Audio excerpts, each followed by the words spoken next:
Support and resistance सीख लिया, trend line सीख लिया, chart pattern, candle stick pattern, Fibonacci, moving averages और साथ ही साथ रिस्क मैनेजमेंट और ट्रेडिंग साइकोलॉजी के बारे में भी सीख लिया। अभी ये सब कुछ सीखने के बाद लास्ट चीज हम लोग को काम आती है, वो है एक ट्रेडिंग प्लान। जो भी हम लोग ने अभी तक इस टेक्निकल एनालिसिस फॉर बिगिनर्स वाली सीरीज में जो कुछ भी हम लोग ने सीखा है, इसको हम लोग को इस लर्निंग को मिलाकर हम लोग को एक ट्रेडिंग प्लान बनाना पड़ेगा, जिससे हम लोग एंट्री एग्जिट अपना रिस्क मैनेजमेंट सब कुछ हम लोग डिफाइन कर सके और अपनी ट्रेडिंग को इम्प्रूव कर सके।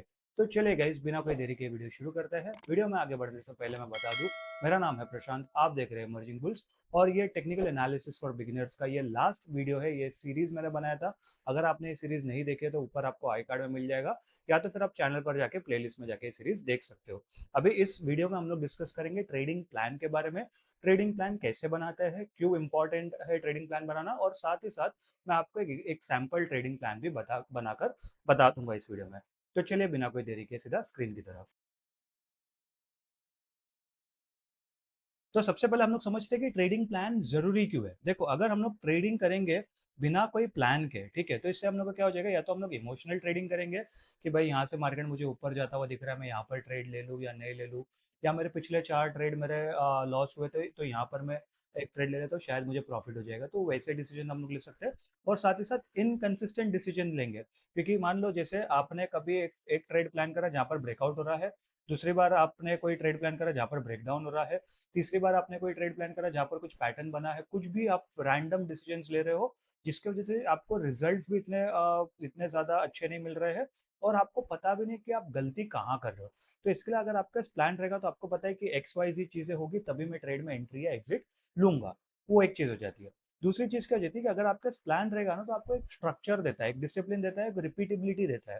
ठीक है, अभी इसका मतलब क्या है स्ट्रक्चर, मतलब देखो, एक दो तीन, अगर ये तीन चीज होगी तो ही मैं क्या बोलते हैं ट्रेड में एंट्री लूंगा या एग्जिट करूंगा। तो यहाँ पर आपको स्ट्रक्चर भी मिल गया कि सीक्वेंस में है कि एक दो तीन चार चीजें होगी, और डिसिप्लिन यानी कि अगर आपका वही तीन चार चीजें होगी उसके बाद ही आप ट्रेड में एंट्री एग्जिट लोगे। और रिपीटेबिलिटी का क्या क्या मतलब होता है कि अगर आप देखोगे कि आज ये आपकी तीन चीज मिली तो आपने ट्रेड लिया, ठीक है, चाहे आपका प्रॉफिट हो लॉस हो बात की बात है।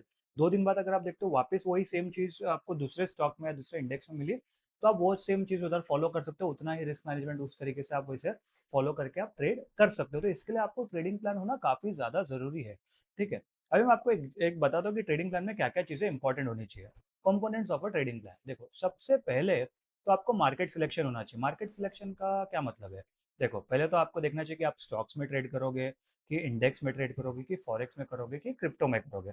देखो, अभी फॉरेक्स और क्रिप्टो के बारे में मैं कभी ट्रेडिंग किया नहीं फॉरेक्स और क्रिप्टो में, और मुझे पता नहीं है कि कितना लीगल है कितना इलीगल है। आप वो गूगल यूट्यूब पे जाके जो भी आप देख सकते हो। बाकी स्टॉक्स और इंडेक्स में तो आप डेफिनेटली ट्रेडिंग कर सकते हो। ठीक है, तो जैसे आपने वो ढूंढ लिया कि आप मान लो अगर आप ये सोचते हो कि मैं स्टॉक्स में ट्रेड करूंगा, फिर उसके बाद आपको टाइम फ्रेम देखना है कि आप इंट्राडे ट्रेडिंग करोगे, स्विंग ट्रेडिंग करोगे, पोजिशनल ट्रेडिंग करोगे, या स्कैल्पिंग करोगे। वो आपका हो गया। फिर उसके बाद आपको सेटअप देखना है कि आप कौन से किस बेसिस पर आप आपका जो एंट्री एग्जिट का प्लान आप बनाओगे। जैसे कैंडलस्टिक पैटर्न हो गया, चार्ट पैटर्न हो गया, इंडिकेटर हो गया, या ये तीनों का कॉम्बिनेशन हो गया, या फिबोनाची हो गया। आप उस तरीके से आप ये सोच सकते हो। ठीक है, फिर उसके बाद एंट्री और एग्जिट कैसे प्लान करोगे। देखो, सेटअप और एंट्री में ना बहुत फर्क होता है। सेटअप में क्या होता है, जैसे मान लो आपने कुछ ऐसा सेटअप प्लान करा है कि यहाँ पर ब्रेकआउट होगा तो मैं एंट्री लूंगा।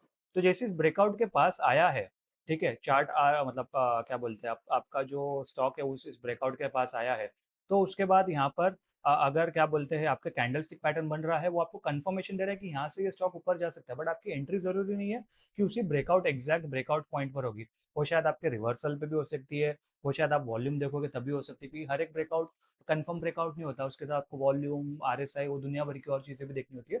तो वो आपको सपोर्ट कर रहा है क्या, अगर आप वो चीज़ दोनों देखोगे, सेटअप और एंट्री रूल को अगर आप मिला के देखोगे, तब जाके आपकी प्रॉपर एंट्री हो जाएगी। तो एंट्री रूल में क्या देखना चाहिए, देखो जैसे अगर ब्रेकआउट के साथ साथ आरएसआई 50 के ऊपर है क्या, या मूविंग एवरेजेस का क्रॉस ओवर किधर दिख रहा है क्या, या फिर वॉल्यूम्स आपको अच्छे खासा दिख रहेगा, तो ये तीन चार चीजें आप देख सकते हो। आप उस हिसाब से बना सकते हो। ठीक है, अभी एंट्री तो हो गया, आप ट्रेड में आ गए, तो आप एग्जिट कब करोगे। सबसे पहले तो आपको स्टॉप लॉस होना चाहिए कि अगर आपका ट्रेड सक्सेसफुल नहीं हुआ, अगर वो रिवर्स कर गया तो आपका स्टॉप लॉस हिट हो गया, आप एग्जिट करोगे, तो आपको स्टॉप लॉस तो सिस्टम पे डालना काफी ज्यादा जरूरी है। अगर आपको स्टॉप लॉस का इंपॉर्टेंस नहीं पता है तो मैंने पिछले हफ्ते ही वीडियो डाला था रिस्क मैनेजमेंट और ट्रेडिंग साइकोलॉजी के ऊपर। आपको ऊपर आई कार्ड में वीडियो आता होगा या आप चैनल पर जाके देख सकते हो, वो वीडियो देखना, काफ़ी ज़्यादा इंपॉर्टेंट वीडियो है, तो उसमें आपको समझ में आ जाएगा।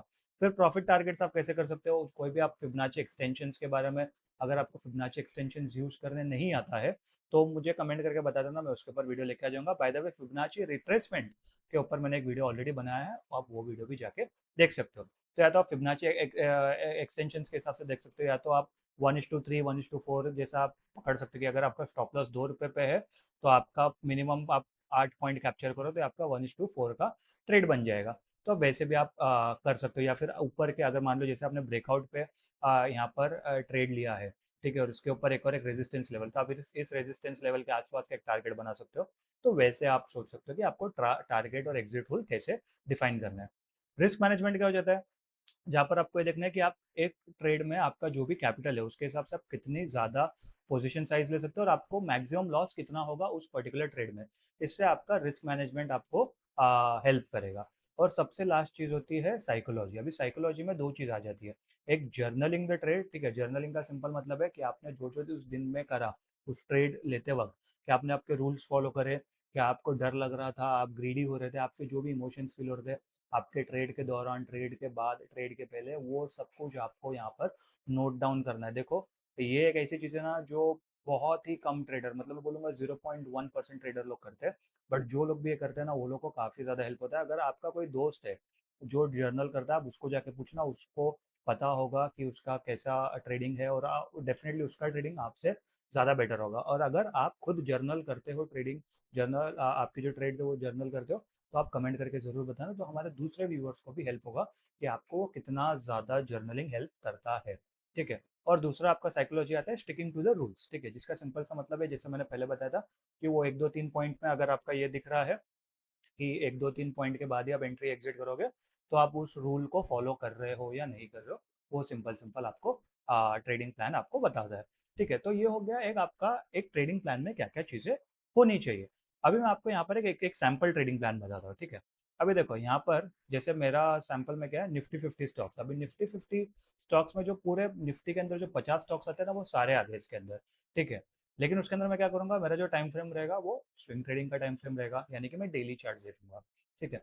अभी मेरा सेटअप क्या होगा, जिस भी स्टॉक्स के अंदर ब्रेकआउट हो रहा है रेजिस्टेंस पे और उसके साथ वॉल्यूम के भी अच्छे कंफर्मेशन मिल रहा है, वो सेटअप, वो सारे स्टॉक्स मेरी लिस्ट में रहेंगे कि उसके बाद मुझे एंट्री कब बनानी है। अब मैं एंट्री कब बनाऊंगा, जब मुझे RSI दिख रहा है 50 के ऊपर है, साथ ही साथ MACD पर बुलिश क्रॉसओवर दिख रहा है, या फिर मूविंग एवरेज का क्रॉसओवर दिख रहा है, जो भी, ये तो मतलब सैंपल है, मैं रियल लाइफ में ऐसे ट्रेड नहीं करता हूँ, बट मैं सैंपल एग्जांपल यहाँ पर बता रहा हूँ, ठीक है। तो यहाँ पर अगर मुझे मान लो यहाँ पर मुझे ब्रेकआउट दिख रहा है, यहाँ पर अच्छे खासे वॉल्यूम्स दिख रहे हैं, ठीक है। और यहाँ पर अगर मुझे दिख रहा है कि RSI की वैल्यू भी 50 के ऊपर हो गई है, देखो आप में से काफ़ी ज़्यादा लोग कंफ्यूज रहेंगे कि 50 के ऊपर तो RSI ओवरसोल्ड हो जाता है। देखो मैंने बताया था RSI ओवरसोल्ड 70 के ऊपर जाएगा तो ओवरसोल्ड होता है, और उसके बाद उसके अंदर डाइवर्जेंस भी दिखना जरूरी है, ठीक है। हालांकि हम लोग ने डाइवर्जेंस कवर नहीं करा था, लेकिन अगर आपको नहीं पता है डाइवर्जेंस क्या होता है तो कमेंट करके बता दो, मैं उसके ऊपर एक डेडिकेटेड वीडियो लेके आ जाऊंगा। लेकिन मैंने ये जरूर बताया था कि 50 के ऊपर RSI यानी कि बुलिश मोमेंटम, और 50 के नीचे RSI यानी कि बेरिश मोमेंटम। तो आपको RSI का कंफर्मेशन मिल रहा है, साथ ही साथ MACD का बुलिश क्रॉसओवर मिल रहा है, या मूविंग एवरेजेस का क्रॉसओवर मिल रहा है, जिसको हम लोग गोल्डन क्रॉसओवर कहते हैं, ठीक है। तो वहां पर भी आपको बुलिश कंफर्मेशन मिल गया, RSI के हिसाब से बुलिश कंफर्मेशन मिल गया, ब्रेकआउट हो रहा है यानी कि कैंडल भी स्ट्रांग होगी और साथ ही साथ वॉल्यूम भी स्ट्रांग है। तो यहाँ पर आपको 3 4 अलग अलग कॉम्बिनेशन के साथ एक बुलिश कंफर्मेशन मिल रहा है, जहाँ पर आपके ट्रेड को सक्सेसफुल होने की पॉसिबिलिटी थोड़ी सी ज्यादा हो जाती है, ठीक है। तो आपको यहाँ पर एंट्री हो गया। अभी मैं स्टॉप लॉस कहाँ लगाऊंगा या एग्जिट कहाँ करूंगा, देखो स्टॉप लॉस जो भी, जो रेजिस्टेंस था, ठीक है, ये जो मेरा रेजिस्टेंस था या भी सपोर्ट हो गया तो इसके नीचे स्टॉप लॉस लगाऊंगा, या फिर जो नीचे वाला जो सपोर्ट था अगर वो काफी ज्यादा दूर नहीं है तो मैं उसके नीचे भी लगा सकता हूँ, ठीक है। जो भी रिसेंट कैंडल का जो लोएस्ट पॉइंट रहेगा उसके कुछ पॉइंट नीचे लगाऊंगा। और टारगेट कैसे, target at least 3 times of stop loss, ठीक है। जैसे ₹2 का मेरा स्टॉप लॉस है तो एटलीस्ट मैं ट्राई करूंगा कम से कम ₹6 तो मैं इस पर निकालूं। और उसके बाद आप लोग जो एडवांस थोड़े ट्रेडिंग कर रहे हैं, 1 2 साल 3 साल हो गया, तो वो लोग थोड़ा स्टॉप लॉस को ट्रेल भी कर सकते हैं। एज अ बिगिनर मैं आपको रेकमेंड नहीं करूँगा कि स्टॉप लॉस ट्रेल करो, क्योंकि फिर उसके अंदर आपको आपकी साइकोलॉजी पर काफ़ी ज़्यादा इम्पैक्ट होगा। बट आप थोड़ा ट्रेड करते हुए आपको 1 2 साल हो गया तो आप स्टॉप लॉस ट्रेलिंग भी कर सकते हो, ठीक है। वो काफ़ी ज़्यादा एक अच्छा एक एडवांस मेथड है। रिस्क मैनेजमेंट, देखो रिस्क मैनेजमेंट में आप 1.5% कैपिटल लगा सकते हो। जैसे मान लो आपके पास 100 रुपये है आपके ट्रेडिंग अकाउंट पे, तो आप पूरे 100 रुपये का भले से ट्रेड लो, लेकिन आपका जो स्टॉप लॉस है या जो आपका दिन का लॉस होना चाहिए वो 1.5 रुपये के ऊपर नहीं होना चाहिए। ये चीज़ समझना है। काफ़ी लोगों को क्या लगता है कि जब अगर मेरे पास 100 रुपया मेरे अकाउंट में है तो मेरे को सिर्फ 1.5 रुपये से ट्रेड करना है, इसका मतलब होता है 1.5% कैपिटल पर ट्रेड। नहीं, ऐसा नहीं होता। यहाँ इसका सिंपल सा मतलब होता है कि आपका जो भी लॉस होगा, जो भी आपने स्टॉप लॉस रखा है, उसका जो टोटल अमाउंट है वो 1.5 रुपये से ऊपर नहीं जाना चाहिए, या 2 रुपये से। अगर आप 2% कैपिटल लेते हो या 3% जो भी लेते हो, तो वो उतने परसेंट के ऊपर नहीं जाना चाहिए। ठीक है। अभी इसके अंदर मैंने 1.5% क्यों लिया है, 2% क्यों नहीं लिया?